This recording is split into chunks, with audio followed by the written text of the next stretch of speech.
राहुल की न्याय यात्रा बिहार पहुंचेगी और बिहार पहुंचते ही उसको जबरदस्त झटका देंगे नीतीश कुमार। आज हमारा कल उसका यार है, सबसे बड़ा बेवफा तो नीतीश कुमार है। दोस्तों ये स्लोगन आपको याद होगा। अब आप सोच रहे हैं कि इस नारे को मैं इस समय क्यों बोल रहा हूं। नमस्कार दोस्तों, आप देख रहे हैं राइट विंग, मैं हूं आपके साथ अखिलेश द्विवेदी। दोस्तों बिहार और नीतीश कुमार हमेशा चर्चा में ही रहते हैं। बिहार की राजनीति कभी स्थिर रही ही नहीं और इसके सबसे बड़े कारण पलटीबाज हमारे नीतीश कुमार साहब हैं। वो कहते हैं ना कि आज हमारा कल उसका यार है, सबसे बड़ा बेवफा तो नीतीश कुमार है। दोस्तों ये स्लोगन आपको याद होगा। अब आप सोच रहे हैं कि इस नारे को मैं इस समय क्यों बोल रहा हूं। तो दोस्तों ये नीतीश कुमार है, वो कभी भी पलटी मार सकते हैं। राजनीति में किसी को पद नहीं मिला है, किसी को तमगा नहीं मिला है, वो नीतीश कुमार को मिला था। लेकिन नीतीश कुमार इतनी बार पलटी मारे तो उनके पलटी मारने की कला उनके सुशासन पे हावी हो गई और वो सुशासन बाबू से ज्यादा प्रसिद्ध पलटी बाज या पलटू राम के रूप में हो गए। उनको कहा जाने लगा कि पलटू राम। अब ताजा मामला ये आया है, कयास लगाए जा रहे हैं कि नीतीश कुमार कभी भी पलटी मारकर एनडीए में जा सकते हैं। एनडीए के तरफ उनका रुझान हो चुका है। लेकिन देखिए सबसे बड़ी बात कि नीतीश कुमार को ये कह चुके कि वो सबसे बड़ा बेवफा है, वो पलटू राम है, वो पलटीबाज है। ऐसा कहने वाले एनडीए के नेता लोग क्या नीतीश कुमार को फिर से एक्सेप्ट करेंगे? क्या उनको स्वीकार कर पाएंगे? हालांकि अमित शाह ने भी कहा है, पिछले साल अप्रैल 2023 में बिहार में एक रैली को संबोधित करते हुए उन्होंने कहा है कि एनडीए में नीतीश कुमार के लिए दरवाजे पूरी तरह बंद हो गए हैं।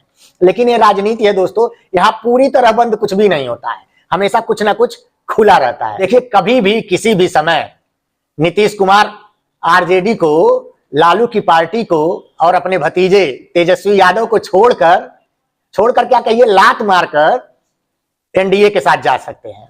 उसमें बहुत सारे कारण है और नीतीश कुमार ये पहली बार पलटी थोड़ी ना मार रहे हैं। नीतीश कुमार अगर पिछले 3 दशकों से अगर ये इतिहास देखा जाए इनके पलटी मारने का, तो बड़ा ही भयंकर रहा है और बड़ा ही दिलचस्प भी रहा है। अब अगर 1994 में आपको ले चलते हैं दोस्तों, 1994 में इन्होंने लालू का साथ छोड़ा और जॉर्ज फर्नांडीज के साथ मिलकर इन्होंने समता पार्टी बनाई। बिहार विधानसभा का चुनाव लड़ा अगले साल, बुरी तरह हारे। अब बुरी तरह हारे तो इनके पास ऑप्शन क्या था? इनके पास ऑप्शन था एनडीए। उस समय एनडीए अलायंस बना था अटल बिहारी वाजपेयी के नेतृत्व में, तो ये एनडीए में गए 1996 में। दोस्ती चल रही थी दोस्तों। 2005 में एनडीए के साथ नीतीश कुमार ने बिहार विधानसभा का चुनाव लड़ा, जबरदस्त तरीके से जीत हुई और बिहार में एनडीए की सरकार बन गई। एनडीए की सरकार बन गई, सब कुछ बढ़िया चल रहा था। 2013 में नरेंद्र मोदी को प्रचारक नियुक्त किया गया और प्रधानमंत्री पद का चेहरा बनाया गया एनडीए की तरफ से। ये बात इनको खटक गई क्योंकि ये मोदी से कहीं ना कहीं अपनी तुलना करते रहते थे। ये बात इनको खटकी। इन्होंने 2013 में एनडीए से अपना 17 साल पुराना संबंध तोड़ लिया और एनडीए से अलग हो गए। एनडीए से अलग हो गए तो फिर ये पहुंचे लालू की पार्टी के पास। अब लालू की पार्टी का नेतृत्व कर रहे थे तेजस्वी यादव। तेजस्वी यादव के साथ इन्होंने महागठबंधन बनाया। 2015 में चुनाव हुआ, महागठबंधन मतलब लालू की पार्टी, कांग्रेस और नीतीश कुमार की पार्टी ने वहां सरकार बना ली बिहार में और बीजेपी से ये अलग हो गए। मुश्किल से ले दे के 20 महीना ये सरकार चली थी। इनके ऊपर, तेजस्वी के ऊपर भ्रष्टाचार के आरोप लगे और उसी में ये नीतीश से मनमुटाव हुआ और ये गठबंधन फिर बिखर गया। इनको तुरंत एनडीए की याद आई और फिर रजिया कहां चली? रजिया पहुंच गई एनडीए। हमारे राजा बीजेपी के पास पहुंचे। बीजेपी ने तुरंत कोरा फैला के नीतीश को गले लगाया और फिर से समर्थन दे के नीतीश कुमार को मुख्यमंत्री बना दिया। खैर 2020 में फिर चुनाव होता है। इन्होंने बीजेपी के साथ चुनाव लड़ा, फिर से ये मुख्यमंत्री बन गए। 8 अगस्त 2022 को दोस्तों फिर इनका मन मचल उठा। ये फिर बीजेपी से बेवफा होने के लिए आतुर हो गए और उन्होंने अपना संबंध एनडीए से तोड़ा और जाकर फिर आरजेडी की गोद में बैठ गए। अब ये तब से ये जो सरकार चल रही है 8 अगस्त 2022 से लगातार चल रही है। दोस्तों नीतीश को पलटीबाज यूं ही थोड़ी ना कहा जाता है। 2013 में जब ये एनडीए से अलग हुए तो इन्होंने एक लंबा चौड़ा डायलॉग मारा था, मिट्टी में मिल जाऊंगा लेकिन बीजेपी के साथ नहीं जाऊंगा। झगड़ा करवाना चाहेंगे नया, वो अपना जगह पर है। हम लोग तो सवाल ही नहीं पैदा होता है। मर जाना कबूल है, उनके साथ जाना हमको कभी कबूल नहीं है, यह अच्छी तरह जान ली। 20 महीने बाद तेजस्वी पे भ्रष्टाचार के आरोप लगे, अपनी सरकार और कार बनी, 20 महीने की सरकार इन्होंने चलाया। खैर उस समय इन्होंने रिश्ता तोड़ लिया आरजेडी से ये कहकर कि हम भ्रष्टाचार को किसी कीमत पर बर्दाश्त नहीं करेंगे। फिर बीजेपी के गले में बरमाला डाली।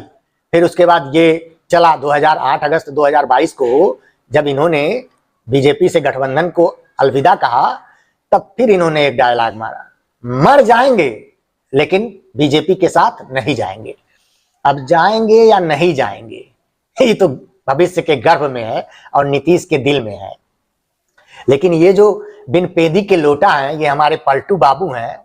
अब क्या करें, ये इनका चरित्र ही ऐसा बन गया है। दोस्तों अगर हम बीजेपी की बात करें तो बीजेपी अगर मीडिया में कैसे रहना है, कब मीडिया में क्या चीज चमकानी है, कब किसको मीडिया से गायब कर देना है, कब चर्चा में बने रहना है, तो शायद इस पूरे भारत में बीजेपी से ज्यादा ये काम कोई दूसरी पार्टी कर ही नहीं सकती।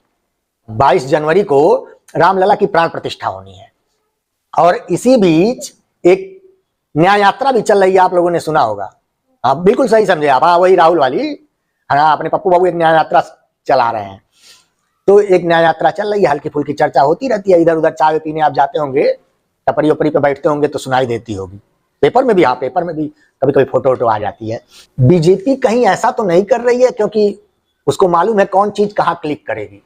22 जनवरी को इधर रामलला की प्राण प्रतिष्ठा होगी और उधर राहुल की न्याय यात्रा बिहार पहुंचेगी और बिहार पहुंचते ही उसको जबरदस्त झटका देंगे नीतीश कुमार और बीजेपी के पास जाकर बीजेपी से मिल जाएंगे। ये ऐसा सदमा होगा राहुल गांधी के लिए और कांग्रेस के लिए, खासकर पूरे इंडिया अलायंस के लिए, जिससे उभरने में उसको समय लगेगा।